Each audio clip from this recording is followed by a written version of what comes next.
우리 전후 좌우 앞뒤 같이 인사하겠습니다. 잘 오셨습니다. 제가 눈이 좀 불편해서 저를 보기에 더 불편하실 것 같은데 양해 부탁드리겠습니다. 오늘은 금방 우리가 찬양을 불렀지만 광야를 지나며라고 이름을 붙일까 하다가 똑같으면 또 좀 그래서 그냥 광야를 지날 때, 어차피 우리가 광야를 지금 지나는 곳입니다. 이 성경에서 말하는 광야는 비가 거의 내리지 않는, 또 물을 모을 수 없어서 경작도 가능하지 않은 아주 황폐한 땅을 이야기를 합니다. 메마른 땅이지요. 그래서 성경에서는 사막, 메마른 땅, 짐승이 부르짖는 땅, 곰핍한 땅, 빈들, 황무지 이렇게 불려지는 땅입니다. 그러나 하나님은 이 땅으로 사람들을 인도해서 믿음의 사람, 또 하나님의 신실한 사역자로 훈련시키고 다듬어 가십니다. 아브라함, 모세, 엘리야, 다윗, 세례 요한, 수많은 사람들이 광야에서 사역을 준비하였죠.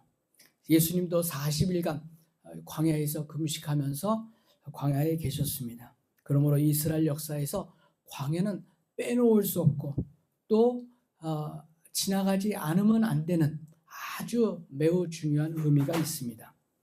우리 사랑하는 성도 여러분, 우리의 인생 여정은 광야의 시간입니다. 우리가 광야를 시작을 이미 태어나면서 광야로 시작을 했고, 이제 광야를 계속해서 지금 걸어가고 있고, 또 광야를 끝까지 가고 정말 하나님 나라에 입성하는 그 순간까지는 우리가 광야의 시간입니다. 우리에게 익숙했던 길과 또 확실했던 미래, 또 의지하던 이정표가 보이지 않으면 우리가 가끔 이런 질문을 하죠. 하나님 어디 계십니까? 이 광야는 언제가 끝인가요? 이 터널의 끝은 과연 있는 건가요? 우리가 이 광야의 끝, 바닥을 언제 한번 치고 다시 올라올 수 있나요? 뭐 이런 질문을 하게 됩니다. 그러나 우리 현실의 문제보다 더 크신 하나님은 우리에게 이렇게 답을 하시죠. 오늘 읽은 말씀 19절 말씀 한 번만 다시 같이 읽어볼까요? 시작. 내가 이제 새 일을 하려고 한다. 이 일이 이미 드러나고 있는데 너희가 그것을 알지 못하겠느냐. 내가 광야의 길을 내겠으며 사막의 강을 내겠다. 아멘.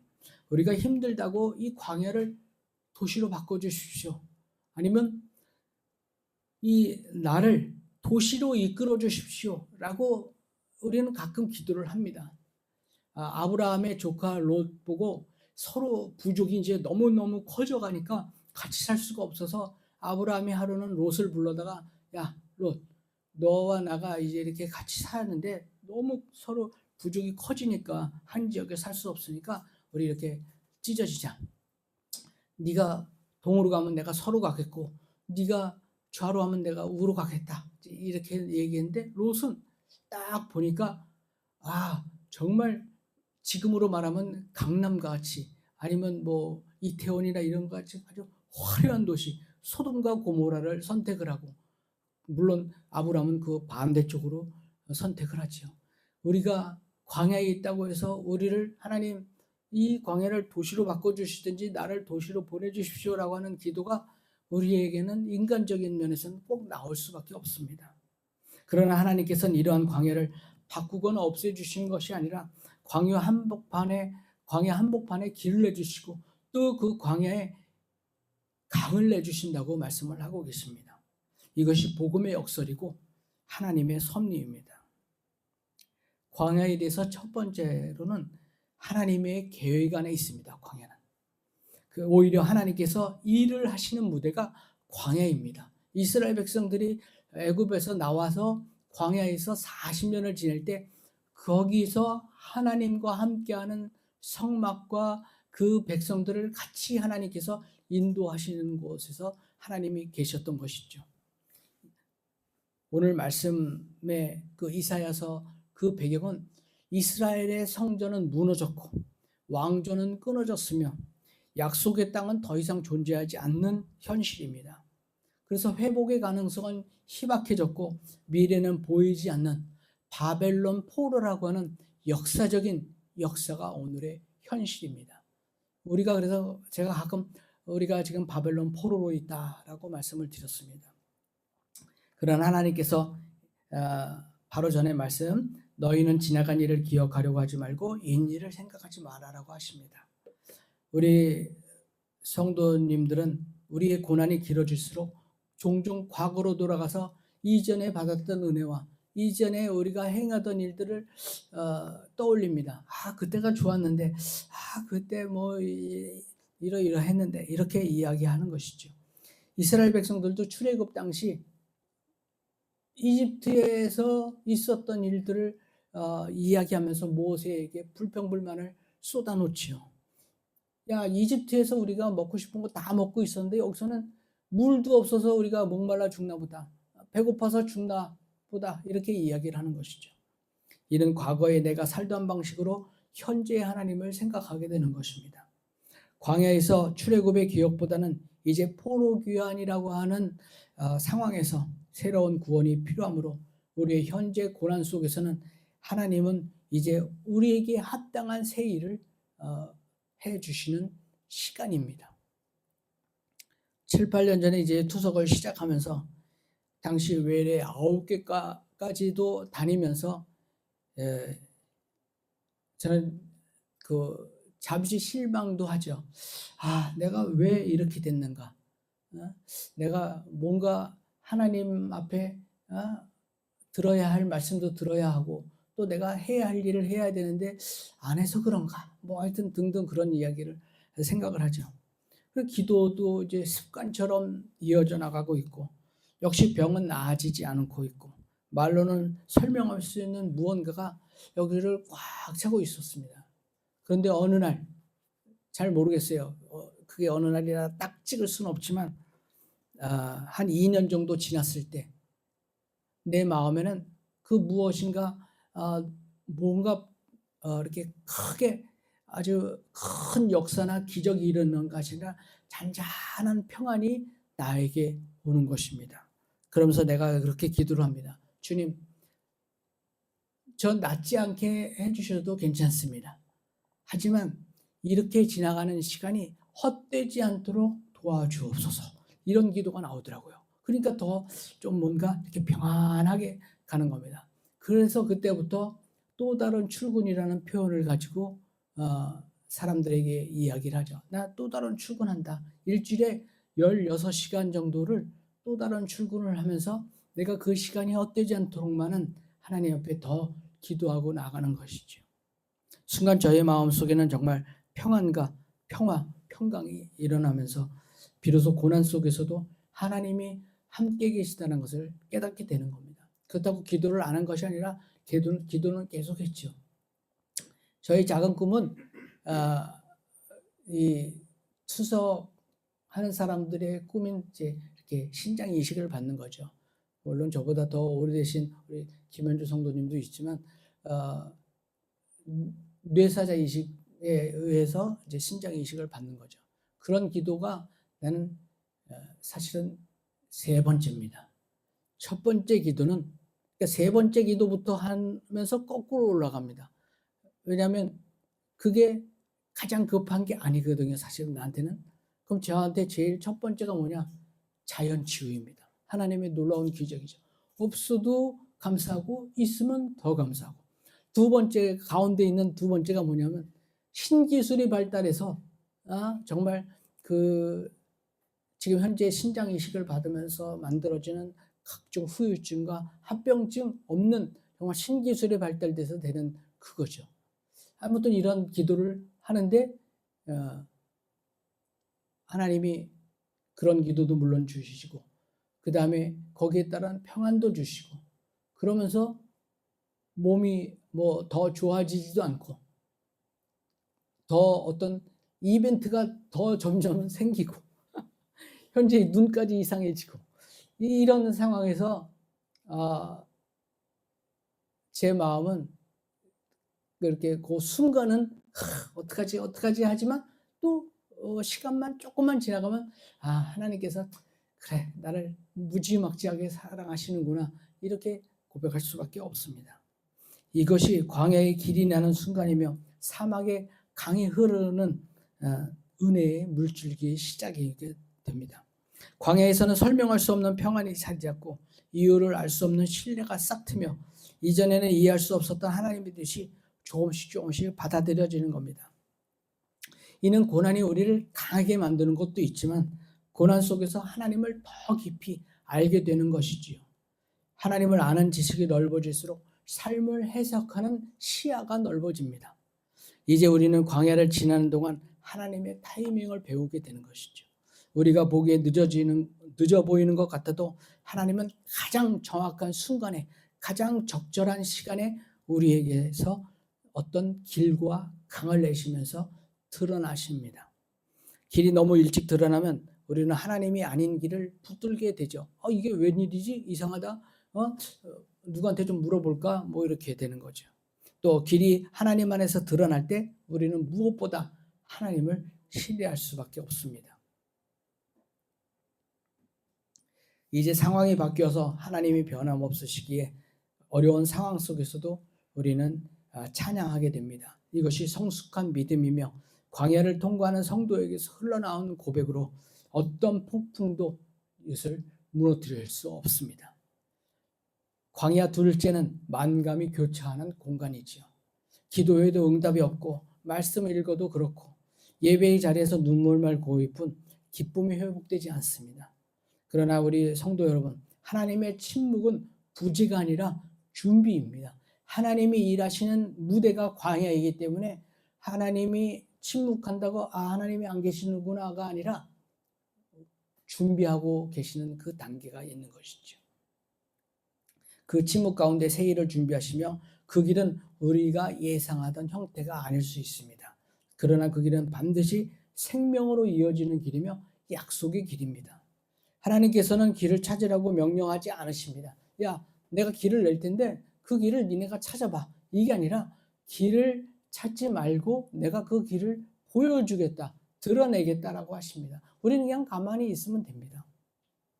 그러므로 광야에서의 믿음이란 내가 무엇을 해내느냐가 아니라 하나님께서 이미 행하고 계시는 일을 신뢰하며 그분을 따라가는 문제가 우리에겐 참 중요합니다. 내가 뭔가 해보려고 하는 것이 아니죠. 광야의 길이 난다는 것은 방향이 생기는 것이므로 더 이상 방황하지 않고 그 길을 따라가면 되는 것입니다. 하나님의 목적을 향해 걸어가기만 하면 됩니다. 그 길은 반드시 불편하고 험한 길일 수 있습니다. 하지만 그 방향은 언제나 생명과 회복이 있는 것이죠. 그러므로 광야에서의 길은 자아가 꺾이고 교만이 무너지고 또 자신의 연약함을 직면하게 될 수밖에 없는 길일 수밖에 없죠. 그러나 바로 그 낮아짐의 자리에서 하나님의 높이심이 우리에게 준비가 되어 있습니다. 우리가 광야에서 가장 경계해야 할 것은 절망이 아니라 무력감입니다. 무감각이죠. 절망은 여전히 하나님께 부르짖을 수 있는 상태지만 무감각은 하나님께 부르짖을 수 있는 감각조차 잊어버릴 수가 있습니다. 그러므로 비록 눈물이 흐르고 마음이 무너질지라도 하나님께 부르짖는 기도를 중단하면 안 됩니다. 성경은 눈물의 기도를 가볍게 다루지 않습니다.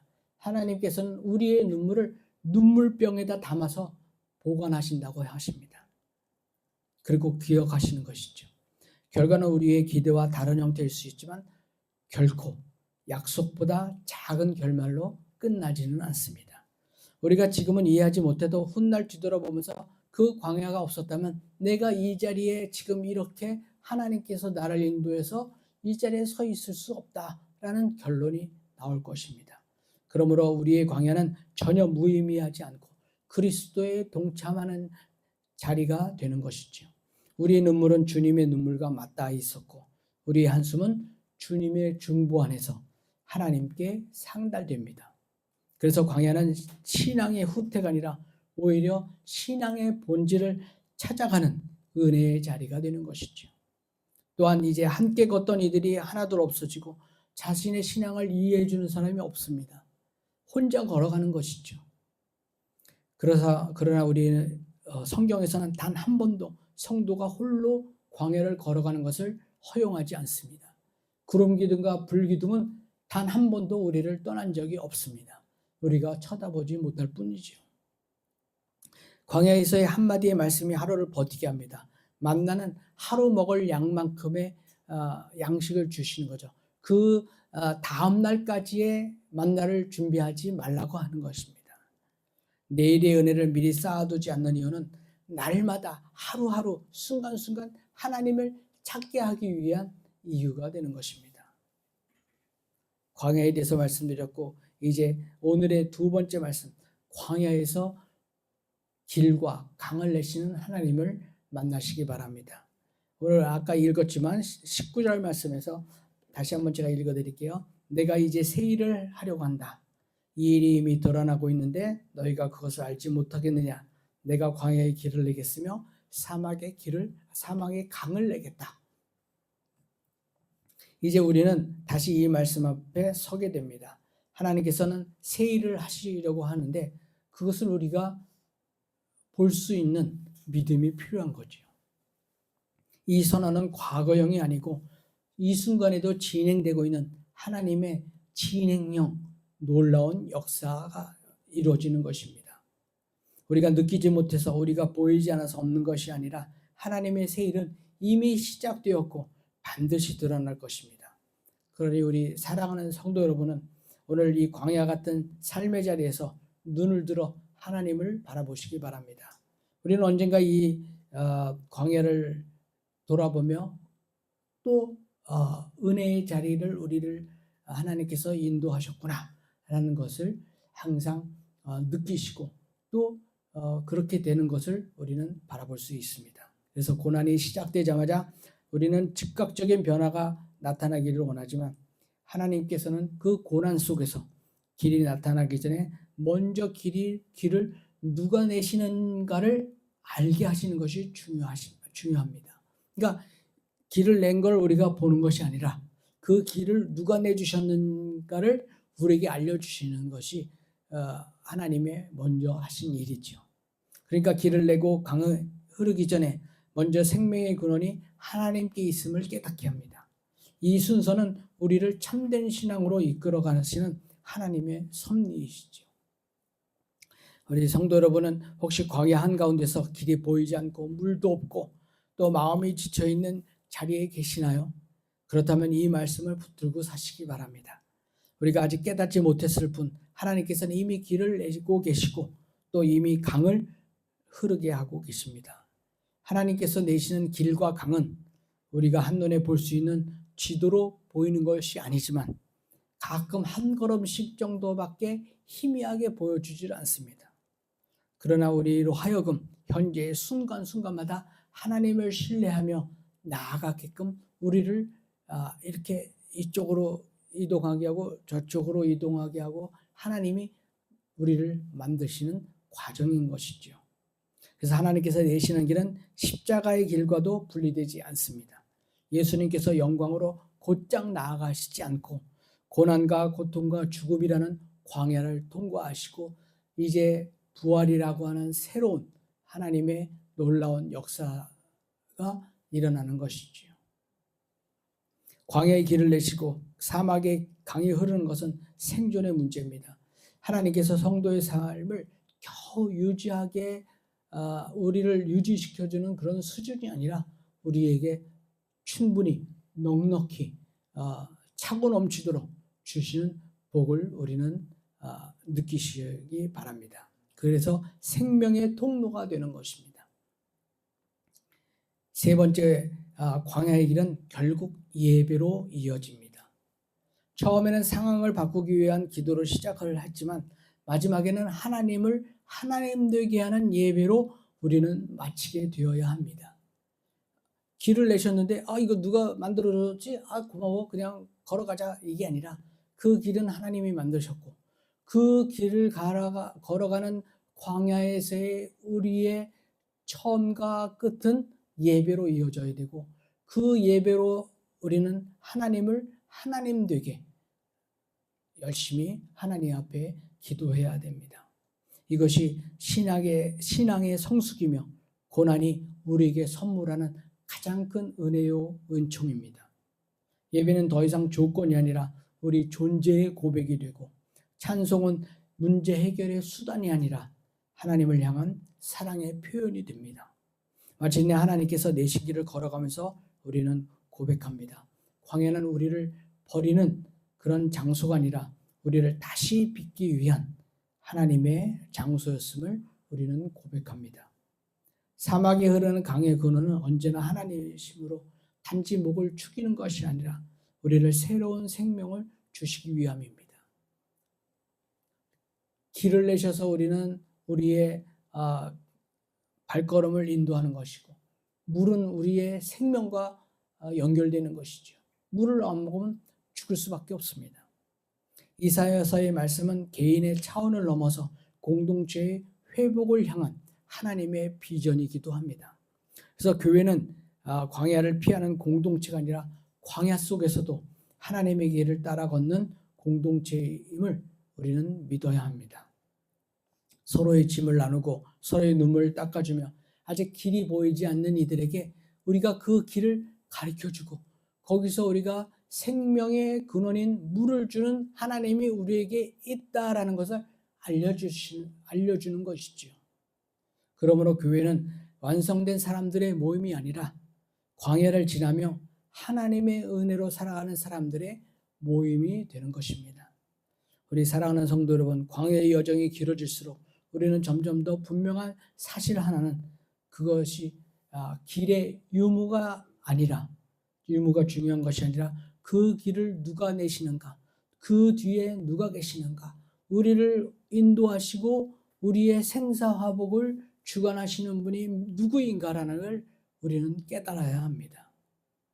그 길은 눈에 띄지 않을 수 있으나 반드시 약속을 향해서 이어져 있습니다. 믿음은 완성된 계획을 보는 능력이 아니라 아직 보이지 않는 하나님의 선하심을 붙들고 걸어가는 태도입니다. 그러므로 광야에서의 신앙은 계산하고 예측하는 것이 아니라 순종과 신뢰입니다.